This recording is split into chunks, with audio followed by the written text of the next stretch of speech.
Amém. Meus queridos, a paz do Senhor para todos. Quem está feliz com Jesus. Eclesiastes capítulo 3, versículos de 1 a 8. Todos acharam? Amém. Tudo tem o seu tempo determinado, e há tempo para todo o propósito debaixo do céu. Há tempo de nascer e tempo de morrer, tempo de plantar e tempo de arrancar o que se plantou, tempo de matar e tempo de curar, tempo de derrubar e tempo de edificar, tempo de chorar e tempo de rir, tempo de prantear e tempo de dançar, tempo de espalhar pedras e tempo de ajuntar pedras, tempo de abraçar e tempo de afastar-se de abraçar, tempo de buscar e tempo de perder, tempo de guardar e tempo de lançar fora, tempo de rasgar e tempo de coser, tempo de estar calado e tempo de falar, tempo de amar e tempo de odiar, tempo de guerra e tempo de paz. Quem diz amém? Talvez não, com certeza este é o capítulo que mais fala de tempo, irmãos. À guisa de introdução, nós queremos retrospectar algumas coisas que nós falamos na semana passada. Primeiro, que o livro de Eclesiastes faz parte da literatura sapiencial. Por que é uma literatura sapiencial? Porque traz toda a sabedoria divina para que nós possamos administrar a nossa vida em particular. O livro de Eclesiastes é uma nomenclatura recebida na Septuaginta. No livro, na tradução no hebraico, é Kohelet, a mesma coisa. O Kohelet é o instrutor, é o professor, e muito mais do que isso, ele é o homem que tem experiências práticas para passar para a assembleia. Então, Eclesiastes é uma grande assembleia que vai ouvir ensinamentos que este homem recebe de Deus, a centralidade é Deus, e que as pessoas entendam que, a despeito de que nossa vida ela seja uma normalidade no curso normal, nascemos, crescemos, envelhecemos e morremos, Eclesiastes vai dizer que toda esta vida, se não está centrada em Deus, é uma vida vazia, oca, sem significado. Tanto é que as pessoas que não entendem esta sabedoria, e eu quero voltar a dizer que a sabedoria aqui não é sabedoria intelectiva. Eu já falei que os gregos falavam da epistemologia, que era o conhecimento através da experiência, do provar, do obter, de entender, de poder falar alguma coisa, de conceituar. Essa sabedoria, ela vai muito além do que a quem. E o que é que ele está trazendo para nossas vidas?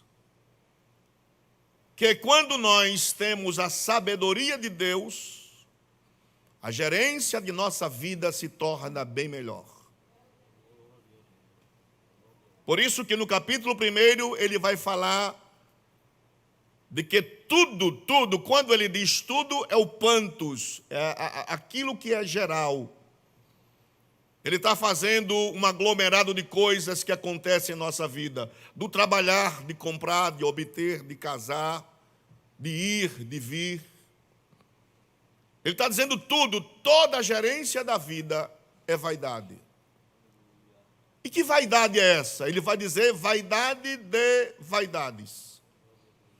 Eu já falei que o termo que ele usa para vaidade é o termo vapor. As pessoas, quando estão em outro país, num tempo de frio, e quando fala, o hálito dela provoca aquele vapor. É um encontro daquilo que é quente com o que é gelado. Aí faz o vapor de ar. É aquele vapor que Salomão está dizendo, a sua vida, a minha vida, é considerada como uma coisa fugaz, que logo se dissipa com o tempo. Nascemos, e aí nos tornamos adolescentes, adultos, envelhecemos e morremos. Aí Salomão vai dizer, que proveito o homem tem de tudo isso? É somente nascer, crescer, trabalhar e depois morrer? Ele vai dizer não. O bom de tudo isso é entender o tempo de Deus na nossa vida. O que é necessário para nós sermos felizes?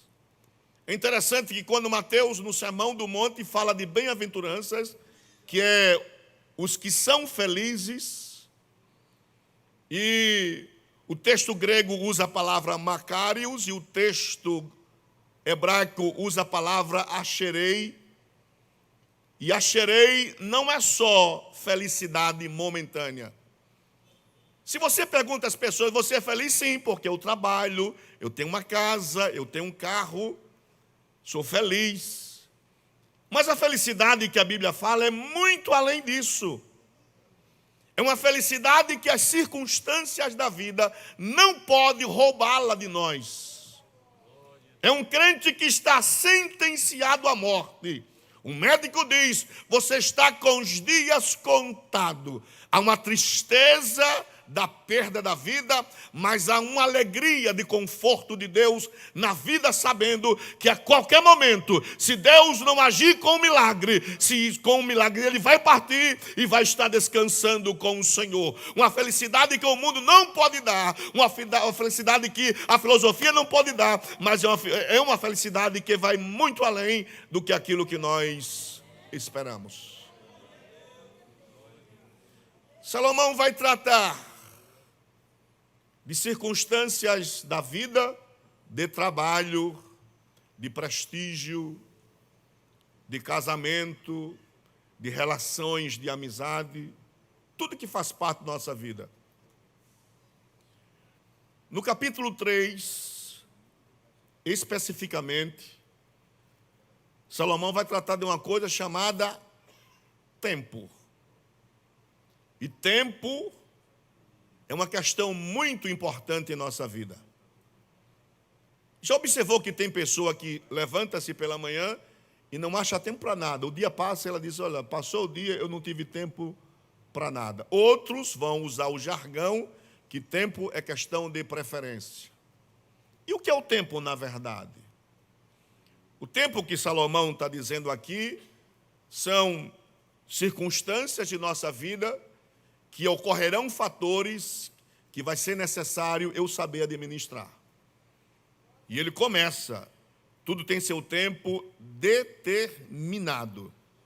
E a palavra determinado aqui é decretado. É Deus que decreta o tempo na nossa vida. Não é uma conveniência, irmãos. As pessoas acham que a vida é uma conveniência. Não é. Conveniência é uma coisa simplificada. Conveniência é uma redução de tempo. Quando você vai para a loja de conveniência, você pega as coisas bem rápido. Mas Salomão está dizendo, olha, a nossa vida tem um tempo estabelecido e nós precisamos gerenciá-la de uma forma sábia, equilibrada e inteligente. Eu falei na semana passada que nós complicamos tudo. Nós citamos Eclesiastes capítulo 7, versículo 29, na nova tradução da linguagem de hoje, que diz, tudo que aprendi se resume nisto. Isso é uma conclusão de Salomão. Deus nos fez simples e direitos, mas nós complicamos tudo. Em outras palavras, buscamos as nossas astúcias e as nossas ilusões. Aí em 1996, Erasmo compôs uma música e deu de prato para Roberto Carlos cantar. Uma música interessante, irmãos. É preciso saber viver. Que é uma realidade a música. Ela é tão real, que a inspiração é proveitosa. E ele canta: quem espera que a vida seja feita de ilusão, pode até ficar maluco ou morrer na solidão. É preciso ter cuidado para mais tarde não sofrer. Aí ele conclui: é preciso saber viver. Ah, pastor, o senhor está citando a música de Roberto Carlos? Sim. As pessoas não citam Sócrates, Aristóteles e outros, não tem problema. Isto aqui é a pura realidade. É preciso saber viver. Eu falei na semana passada que nós não podemos ficar mitigando, marcando passo no passado. Queria voltar ao passado, não queira voltar não, irmão. Tudo quanto passou, passou. E é Salomão que diz, Eclesiastes capítulo 3, versículo 15, o que é, já foi, e o que há de ser, também já foi. E Deus pede conta do que passou. Deus não vai pedir conta do seu futuro, Deus pede conta do teu passado. Salomão que está falando isso aí. Aí o que é que Salomão diz mais? Eclesiastes capítulo 7, versículo 10. Na nova tradução da linguagem de hoje, nunca pergunte por que será que antigamente tudo parecia ser melhor. Esta pergunta não é uma pergunta inteligente. Se você olhar para o passado, você vai ter experiências vividas por Deus. Mas Deus sempre tem alguma coisa nova para fazer em nossa vida. Quem diz amém por isso? Glória a Jesus. Salomão continua: e há tempo para todo o propósito debaixo do céu. Aí ele vai de um extremo ao outro agora. Ele vai dizer: há tempo de nascer e tempo de morrer. Todo homem se prepara para o nascimento, irmãos, todo homem. A mulher, quando está grávida, a primeira coisa que ela faz é o enxoval. Ela compra o berço da criança. Se tiver condições melhores, prepara o quarto especial para a criança. Aí compra as fraldas, compra os travesseiros, os lençóis, e sonha antes que a criança venha. A mãe que está grávida entra no quarto e já sonha. E pega o travesseiro e já balança, treinando para quando a criança vir, ela já está prática para aquilo ali. Ela levanta de madrugada, acende a luz, vai lá e diz: olha, daqui a pouco vai estar lá o meu bebê. E a gestação está se dando. E ela sente o que está sendo gestado nela. Ela tem vontade de comer de madrugada sorvete de açaí, tem vontade de comer rondelli aos 4 queijos, uma coisa só boa, né? Tem vontade. E um marido que às vezes que se vire para arranjar. Porque são sinais que algo está para acontecer. Preparação para nascer. Salomão está dizendo: há tempo de nascer. E nascer é coisa boa. Quando se nasce, alegria na família toda, irmãos. A minha esposa, quando foi ter o positivo de gravidez, a minha sogra foi na minha casa às 5 da manhã para saber. E aí, positivo, como foi positivo aí, vibrou, irmãos. Alegria, os tios, todo mundo fica alegre, pai, sogro, sogra, todo mundo prepara um almoço especial para quando a criança nascer e puder vir. Uma alegria. E o bom de nascer é acompanhar o desenvolvimento físico, psicológico e espiritual da criança. O pastor Armengar está com Mateus. O Daniel, que digo, toda vez eu troco. O Daniel já participou do Conad Kids. Que bom. Daqui uns dias ele está aqui crescendo, depois vai para o Ágape e por aí vai. É a mecânica da vida. Você compra uma roupa hoje, daqui a um mês não dá mais. E assim vai. Perde tudo e vai. Agora, quando o Salomão diz também, não somente tem tempo de nascer, mas tem tempo de morrer.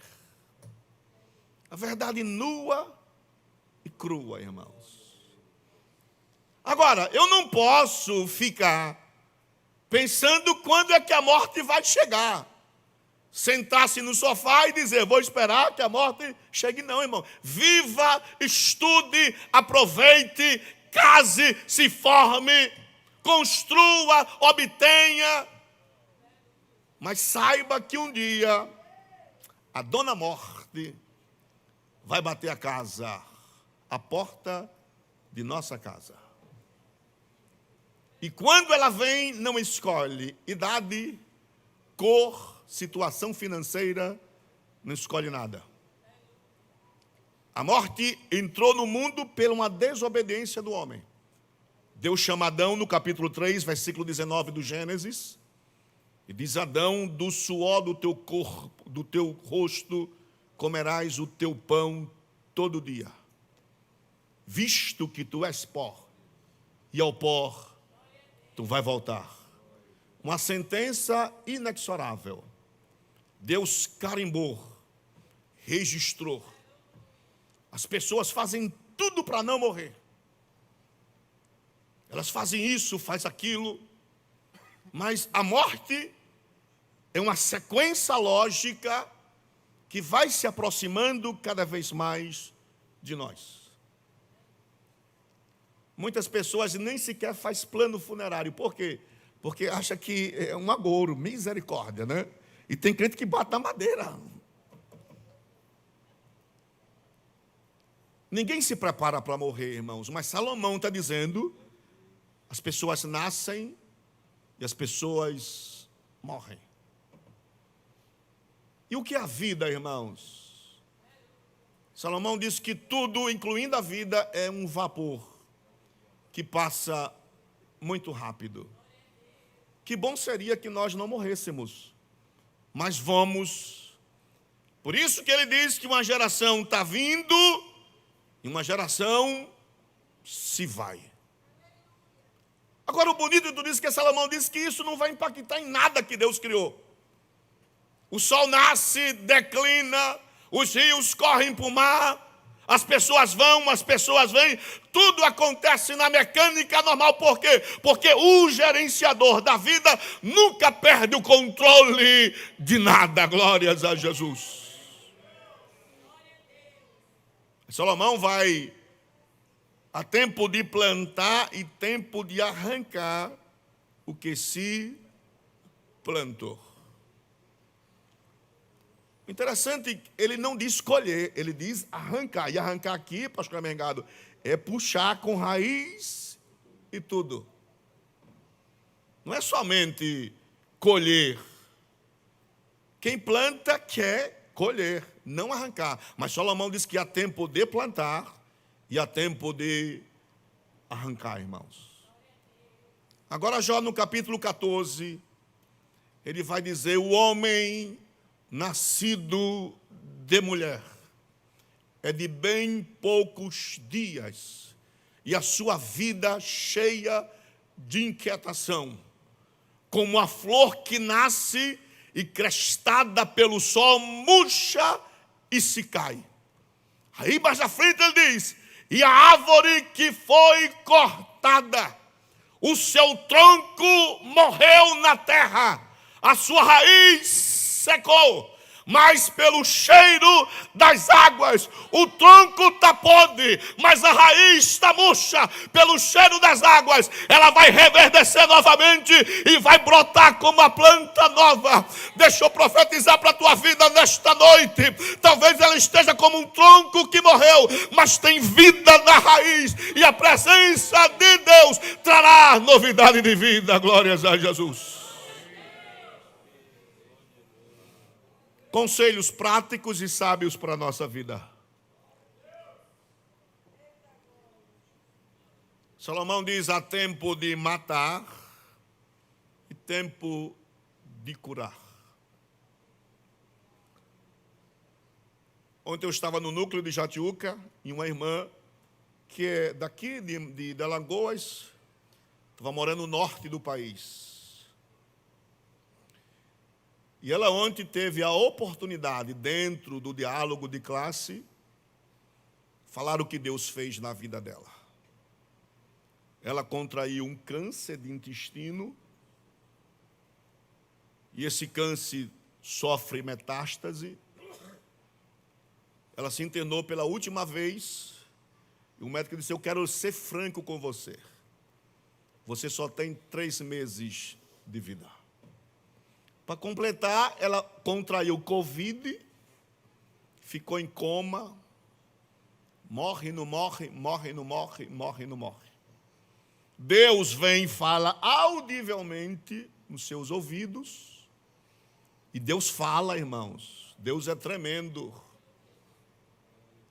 O que Salomão está falando aqui é que Deus tem um controle nas mínimas coisas, nas sentenças, nos decretos, nos atestados. Deus tem controle. A Bíblia diz: enquanto há vida, há esperança. E qual é a esperança de quem está padecendo de morte? É que Deus haja com vida. E Deus falou para ela de uma grande obra para fazer aqui. Veja, como é que Deus visita lá e trabalha aqui. Glórias a Jesus. E Deus curou a irmã, ela veio e fez o que Deus mandou o que ela fizesse. Salomão está dizendo que a vida tem estas coisas, mas o controle daquele que é dono do tempo, dono das circunstâncias, ele intervém quando ele quer na história para fazer algo diferente em nossa vida. Glórias a Jesus. Ele prossegue: a tempo de derrubar e tempo de edificar. Tempo de chorar e tempo de rir. É um pensamento meu que nós não deveríamos chorar, irmão. Só há choro porque existe perdas, dor e sacrifício. Somente. Vocês não mostram, mas quando estou muito alegre eu não choro, não. O choro de alegria não é o choro de perdas. O choro da perda é terrível, irmãos. O choro da perda é aquilo que você não pode completar o que falta. Por exemplo, morreu uma pessoa, você não pode trazê-la de volta. Você chora. Um filho seu comete alguma coisa, quando falta as suas forças de aconselhá-lo para que ele não faça aquilo, você chora, porque falta-lhe força. Quando existe um problema de um casal, que eles não encontram condições de conversar e sanar o problema, há choro de ambas as partes. Quando há uma separação de um pai, de uma mãe, há choro, porque as pessoas não sabem como juntar tudo de novo. Aí há choro. Então eu acho que nós não deveríamos chorar, irmãos. O choro é consequência de alguma perda que se tem. Mas Salomão diz: há tempo de chorar, mas também há tempo de rir. Aí o salmista diz: o choro pode durar uma noite, mas a alegria, ela vem pela manhã. Nada é para sempre, nem luta é para sempre, irmãos. Nenhuma dor é para sempre, nenhuma perda é para sempre. Choramos hoje e nos alegramos amanhã. Salmo 126, o povo vem do cativeiro cantando e louvando a Deus. Quando chega de frente da cidade prometida, chora, porque os sonhos dele voltaram ao passado e disseram: no passado nós tínhamos água em abundante, plantávamos, colhia, e agora o que vamos fazer agora, Senhor? Aí Deus mandou uma graça, uma unção, e eles disseram: aquele que leva a preciosa semente andando e chorando, voltará com alegria, trazendo consigo os seus molhos. Então chorar não é para sempre.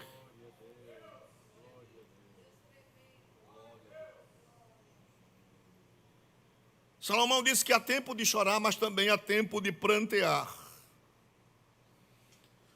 O que é o pranto, irmãos? O pranto, na verdade, é o grito da alma. Quando não tem palavras, quando você não tem mais nada para dizer para Deus, você só faz gritar.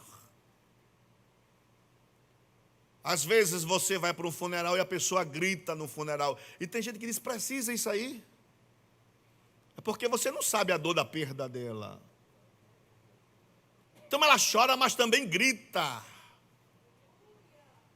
Quando falta a palavra, quantas vezes você dobrou o joelho no seu quarto e não veio nada na tua mente, somente você grita diante de Deus? E o problema desse grito é gritar calado. Aí que é o problema, irmãos. Você não pode gritar alto para ninguém ouvir, mas a tua alma grita. O salmista diz: oh, por que estás abatida, oh minha alma, e por que te perturbas dentro em mim? Alegra-te em Deus, porque ainda o verei na beleza da sua santidade. Glórias a Jesus. Mas em contrapartida, quem pranteia um dia vai... E ele usa a palavra dançar aqui. E a palavra dançar é rejubilar-se na presença do Senhor. É uma alegria tão grande que as suas pernas não se seguram. Você pula, você canta, você anda, você corre, você jubila. Por quê? Porque Deus faz você exaltar-se na presença dEle. Só Deus pode fazer isso, glórias a Jesus. Salomão continua: há tempo de espalhar pedras e tempo de ajuntar pedras. Tempo de abraçar e tempo de afastar-se de abraçar. Quando houve uma contenda entre Ló e Abraão, porque os dois habitavam na mesma terra, a Bíblia diz que Deus deu prosperidade a Abraão. E a bênção de Abraão, ela recai na vida de Ló. A bênção que Deus tem na sua vida, irmãos, ela é regalada, é transbordante. Então, teu filho, tua nora, teu pai, tua mãe, são abençoados pela tua bênção também. E a bênção que Deus dá não é egoísta, não é só para você. A bênção que Deus te dá, Deus quer transbordar. E quando essa bênção transborda, ela pega também a tua família, glórias a Jesus. Aí os pastores de Abraão e de Ló chegaram em contenda, porque muito foi o gado e o pasto era pouco. Aí houve contenda, ele manda chamar o seu sobrinho Ló, e diz para ele: nós não podemos viver em contenda porque nós somos irmãos. Se você agora escolher a direita, eu irei para a esquerda. Se você escolher o norte, eu vou para o sul. Aí ele diz uma coisa interessante para Ló: escolha. Ele não diz eu vou escolher, ele é o tio, ele podia escolher. Ele diz: escolha, Ló. Aí Ló escolhe as campinas do Neguebe, a região lá de Sodoma e de Gomorra. porque era verde, pasto abundante, e Abraão ficou a sós com Deus. Quando Ló vai embora, aí Deus vai conversar com Abraão. E diz a Abraão: eu quero lhe fazer uma proposta. Ló pensa que pegou a melhor parte, mas não pegou. Não se iluda, irmãos, de dizer que alguém pegou a melhor parte do que a sua. A sua parte é muito maior. Vai englobar a parte daquele que pegou a parte melhor.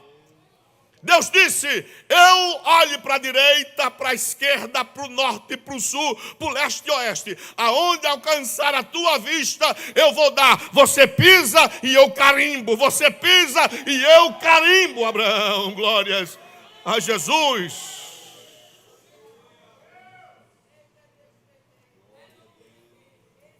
Eu acho que nós precisamos aprender mais com a palavra de Deus, irmãos. Nós estamos confundindo parte todo, irmãos. Deus não quer dar parte, Deus quer dar todo, irmãos. O banquete é grande, o banquete é necessário. O banquete é como uma linha de self-service, que você come e se tiver vontade você volta a comer de novo. Não precisa deixar o prato transbordar.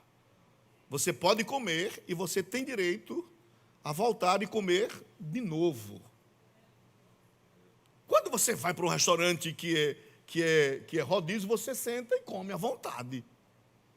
Não precisa colocar tudo de uma vez, não. Você vai comendo aos poucos. Deus faz a mesma coisa. Não precisa perder a estribeira, perder o controle. Tem que ser, não. Não se preocupe, não. Quanto mais vai faltando, Deus vai repondo, irmãos. Mas não falta. Boa medida. Recalcada. Aleluia. Então Deus não deixa faltar nada. Glória a Jesus.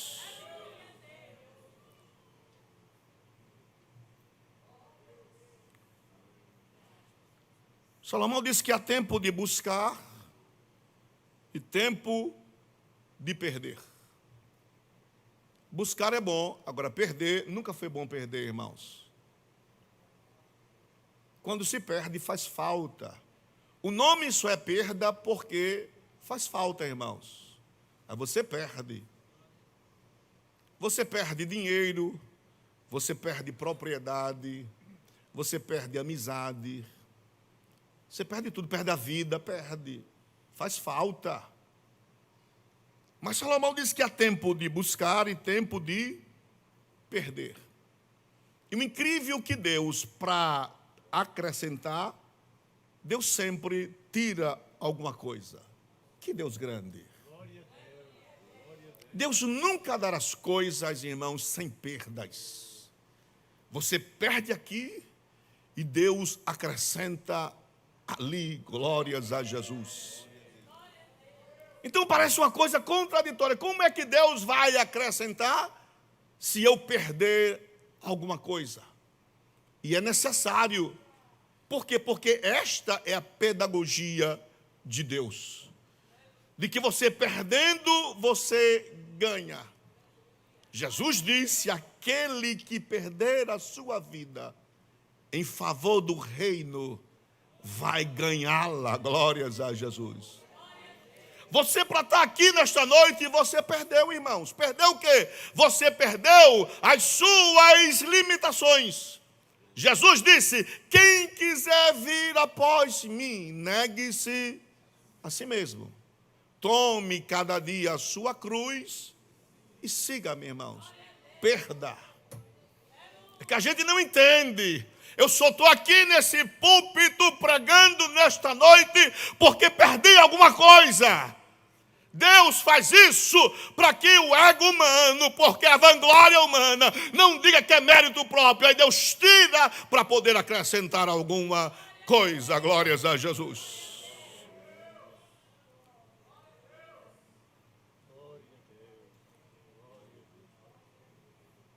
Há tempo de guardar e tempo de lançar fora, irmãos. Quando Paulo está naquele navio que vai para Roma, eles são pegos por uma grande tempestade. E Paulo à noite vai orar a Deus, e Deus disse que nenhuma alma vai se perder no navio. O navio está cheio, o navio está abastecido. Aí Paulo diz, olha, para que o navio não afunde, é necessário desfazer de algumas coisas. A nossa vida é um grande navio, que é necessário se desfazer de algumas coisas. Para quê? Para que o navio não afunde.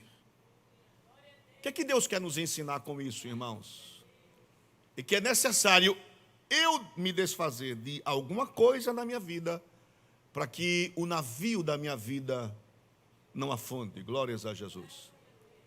Aí Paulo vai dizer, o navio pode até quebrar, mas nenhuma alma se perde. Deus não podia, pastor Hermengado, fazer que o navio chegasse completo.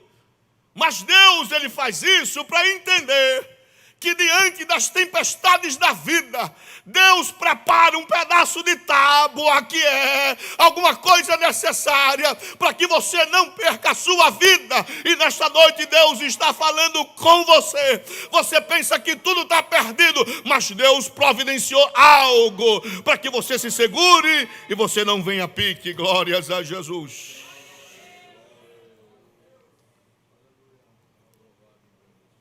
Há tempo de rasgar e há tempo de coser. Tempo de estar calado e tempo de falar.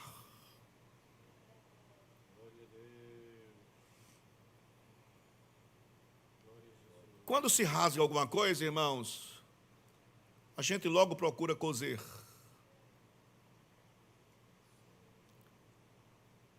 Mas tem certas roupas que se rasgam e você não tem nem como coser mais, porque não dá para coser mais.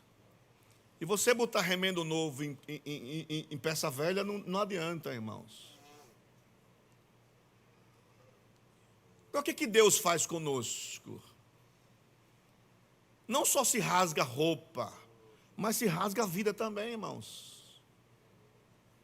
Deus, às vezes, irmãos, nos rasga. Ele nos fende. Para quê? Para que nós entendamos, irmãos, que aquele que fez a ferida é aquele que pode atá-la outra vez. Para que a minha dependência seja somente de Deus. E Deus nos rasga para você entender que você é duas metades, e só pode ser todo quando Deus une e cose de novo. E quando Deus cose, você não vê nem o que ele ali levou. Por quê? Porque é obra dele, mas a marca fica indelével, para você saber que é ele que trabalha na sua vida. Glória a Jesus.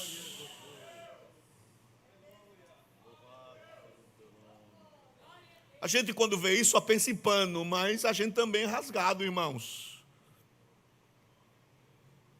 Tempo de estar calado e tempo de falar. Você falar é bom, agora ficar calado é complicado, irmãos. Mas o Talmud babilônico diz que o silêncio é a cerca em volta do sábio. A Bíblia diz que o tolo fala muito mais do que ouve. Necessário calar para aprender as coisas. Tem pessoas que gostam de falar, mas não gostam de ouvir, irmãos. Aleluia, aleluia, aleluia. Numa casa, o casal, tem um que gosta mais de falar do que o outro. E eu ouvi uma coisa hoje e aprendi. Que dentro de um casamento, quem muito mais fala, muito mais se estressa, irmãos. Se você se cala, o outro se arrefece. Mas se você fala, há um problema. Então é melhor calar para receber a bênção de que falar. Razão se dar, irmãos. Olha, quem tem razão não precisa falar nada. E a gente às vezes quer fazer com que a nossa razão seja confirmada pela nossa fala. Quando você vê alguém falar demais é porque não tem razão, irmãos. E é necessário calarmos diante de Deus. Quando Isabel estava grávida, irmãos, Deus ocultou Isabel quantos meses? 5 meses, eu acho. 5 meses? 6 meses. Já pensou uma mulher grávida ficar impossibilitada de falar que está grávida, irmãos? Mas o escritor diz, é para que o opróbrio dela fosse tirado do meio do povo. Toda vez que Deus tem uma grande promessa em nossa vida, Deus nos faz calar, irmãos. Porque senão nós perderemos a promessa de Deus. Quando Deus lhe prometer alguma coisa, pelo amor de Deus, guarde segredo. Por quê? Porque as pessoas, olha, já pensou se Isabel aparece e diz que está grávida, com tanta idade, alguém dizer que ela estava louca. Isso é um mioma, Isabel. Isso não é menino, você está enganada. Deus, sabendo disso, digo, olha, fica oculta, porque quando a criança já estiver gestada e numa idade mais bem apresentada, você aparece, porque ninguém vai dizer mais que isso aqui é coisa da tua cabeça. E Deus faz a mesma coisa conosco, e nós não entendemos. Deus nos cala para que a promessa dele seja gestada, para que quando aparecer, ninguém duvide do que Deus está fazendo em nossa vida. Glórias a Jesus. Há tempo de falar e há tempo de estar calado. Glórias a Jesus. Versículo 8, há tempo de amar e tempo de odiar. Se eu perguntar aqui nesta noite, quem ama, todo mundo vai dizer que ama. Agora, quem odeia, ninguém vai se acusar, irmãos. O ódio é um sentimento humano, irmãos. Tanto é que a Bíblia diz, irai-vos e não pequeis. Não se deixe o sol declinar sobre a vossa cabeça. O que é a ira, irmãos? A ira é um sentimento contrário a uma realidade natural nossa, irmãos. O que é a ira? A ira é quando as pessoas não entendem quando a coisa é real na sua vida. O que é a ira? A ira é proveniente de uma traição. A ira é proveniente de uma má conversa. E as pessoas se iram. E não vinha bancar aqui a pessoa correta, porque todos nós nos iramos, irmãos. A ira vem, o sangue sobe, a pulsação aumenta, a adrenalina vai 1000 por hora. E você quer fazer aquilo que não deve fazer. O que é que Deus faz? Deus vai nos orientar na ira, irmãos. A ira serve para nos adestrar, para nos testar. E Deus permite até que a ira venha. Mas a ira não pode, irmão, o sol não pode se pôr. O quanto você possa se livrar da ira, muito melhor. Eu ouvi do presbítero Miqueias um momento no retiro, um momento de perdão. A única coisa, irmãos, é perdoar. Eu ouvi o pastor Bernard Johnson, quando veio pregar aqui em Maceió, lá no Papódromo, uma jovem de 17 anos veio ao gabinete e disse a ele, eu quero confessar que eu estou triste, amargurada, eu sofro de importunação sexual do meu pai desde 10 anos de idade, então são 7 anos de importunação. E ele disse, meu Deus, o que eu vou dizer para essa menina? Deus disse na hora, mande ela ir para casa e perdoar o pai dela. Ela foi, perdoou, o pai voltou para Cristo e o nome do Senhor foi glorificado. Perdão A igreja perdeu a sensibilidade do perdão, irmãos. Perguntaram para Jesus: até quanto eu devo perdoar? 7 vezes? Jesus não, 70 vezes 7. O perdão sempre tem que encontrar espaço na nossa vida. Quando você perdoa, a ira se arrefece. Quando você perdoa, o ódio sai do teu coração. Se nós não perdoarmos, nós não vamos encontrar um tempo de amor, irmãos. O filho que não perdoa o pai, o marido que não perdoa a esposa. O maior exemplo é Cristo na cruz. Falou: Pai, perdoa-os. E você não é melhor do que Cristo. Nós abolimos no nosso glossário a palavra perdoar. Deixamos que a ira corroa o nosso coração. Mas nesta noite, a palavra diz: há tempo de amar. E só pode amar quem perdoa. Glórias a Jesus.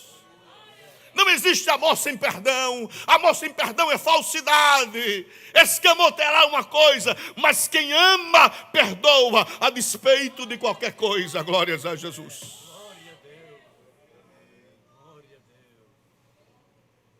Tempo de guerra e tempo de paz.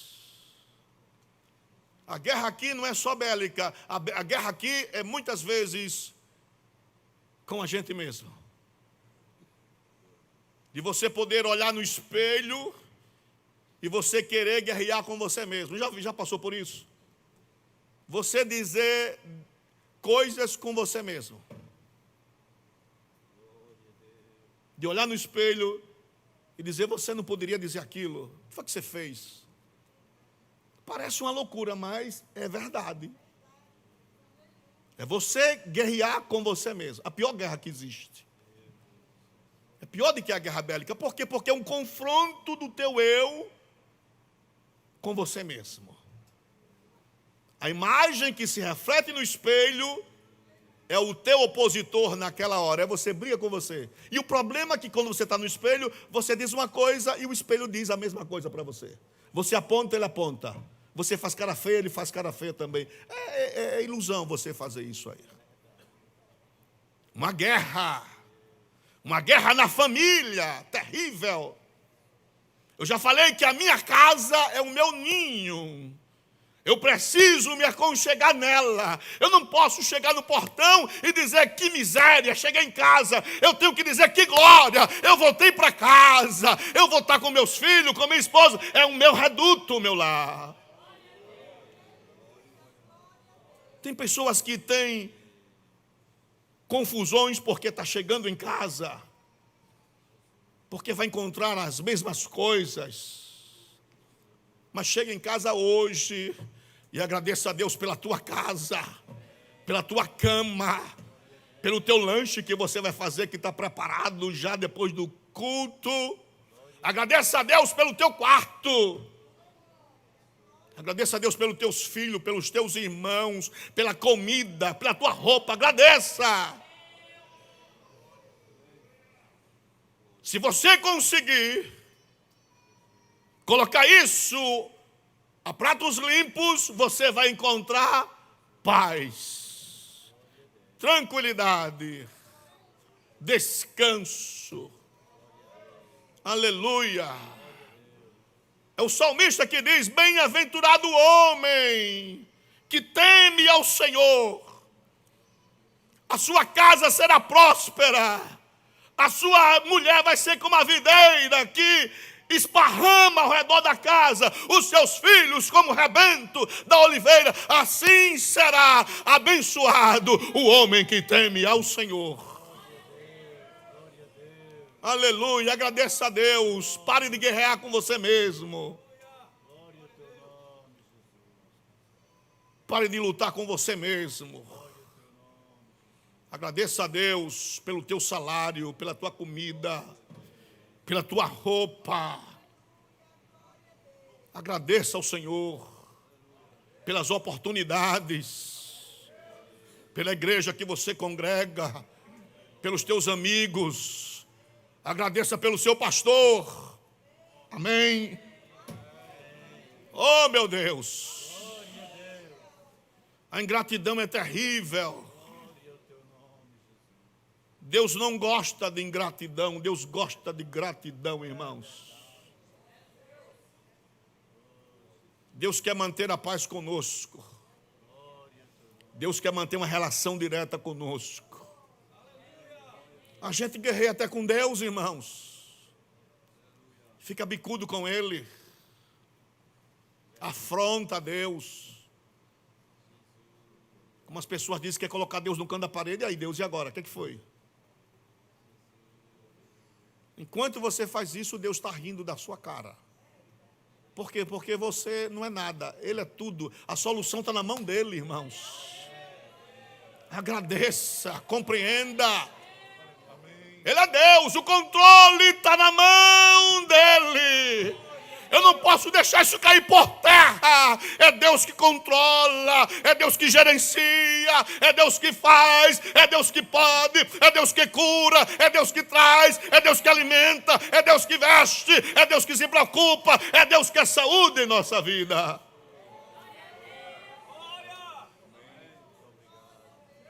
Tendo paz, está tudo tranquilo, irmãos. Então louve a Deus por tudo quanto Deus tem feito na sua vida. Aleluia. Aleluia. Dário está rouco, vamos. Moselle, por gentileza, repita. Cadê ela? Vem cá, Moselle. Repita o mesmo hino. Fique de pé na igreja, vamos louvar a Deus. Coloca na tela, cadê o jovem que veio aceitar a Cristo? É você? É? Vem cá, meu querido. Ah, foi no conjoado, não foi? Vamos orar por ele, não tem problema.